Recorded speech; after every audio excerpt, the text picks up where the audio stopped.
متمسكا بمكارم الأخلاق جيلا جيلا. خاطبتنا بلباقة وفصاحة، لا فض فوك أنت لست بخيلا، وفاك حقك ما ظلمت فتيلا، أنت الذي ملأ القلوب محبة وسقى السنابل من لديه نهيلا. علمتنا لغة العروبة شعرها والنسر والإعراب والتأويل، علمتنا لغة العروبة شعرها والنسر والإعراب والتأويل. قم يا فتى واشكر سريع معلم لولاه أصبح عقلنا مقبولا، وانصر على سمع الجلوس مراقبا كان المعلم ما بها تأويلا.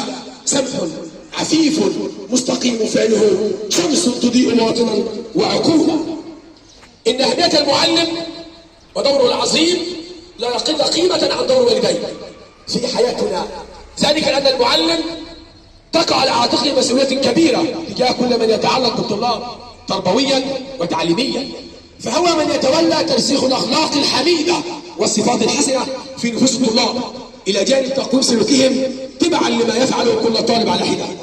لذا وجب على الجميع أن يحترم المعلم ويقدره ويطيعه وينفذ تعاليمه، فهو يعتبر رسولا للعلم يحمل أعظم رسالة للإنسانية، وهي مهمة التعليم، والتي بها يقوم المجتمع ويتحضر وتثبت الأخلاق وتختفي الفواحش، وبذلك تقل معدلات الجرائم والفساد، فنعيش الحياة حياة كريمة كما أمرنا الحنيف.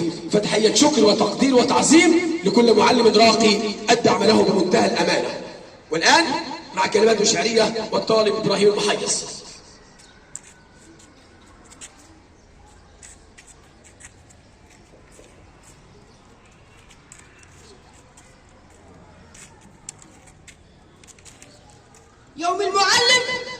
يوم المعلم وقفة وتحية وتفاخرا بمعلم الأجيال، هو ذاك من جعل الحياة مضيئة بالنور علما في أجل وصال، جعل المعارف زهرة فواحة تسري إلى الطلاب دون محال، أهدى سنين العمر بذلا دائما كيما يشيد خالص الأعمال، يبني بها صرحا يجاوز حده سقف السماء بهمة الآمال، جعل التكاتف والعزيمة سلما للمجد يشرق في الفضاء العالي.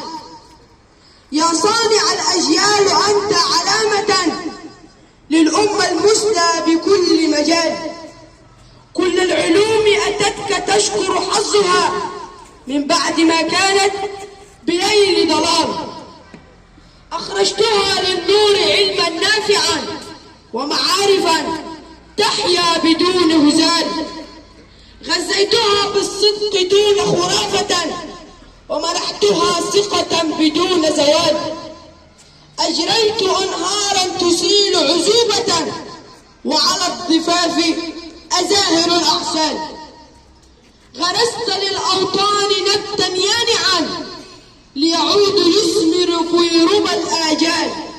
يوم المعلم وقفة وتحية وتفاخرا بمعلم الأجيال، هو ذاك من جعل الحياة مضيئة بالنور علما في أجل وصال. شكرا لكل معلم تعلم أكثر ليعلم بطريقة أفضل، لكل معلم غرس بابتسامته تسامحا، لكل معلم سجل بإتقانه إلهاما، لكل معلم ألهم بإبداعه أفكارا، لكل معلم أنار بقلبه فكرا، لكل معلم قهر الظروف بإنجازه، لكل معلم أحيا بالأمل تفاؤل. شكرا لكل معلم زاد عن وطنه بتعليم تلاميذه، شكرا لكل معلم نظر إلى الله ولم ينتظر تكريما من أحد. معلمي، لولاك ما كان الحياة بنيان، لولاك ما كان الوطن أمان، لولاك ما قامت للحضارة أركان. شكرا يا من تستثمر في عقل الإنسان ليتعمق الإيمان وتشد البنيان. والآن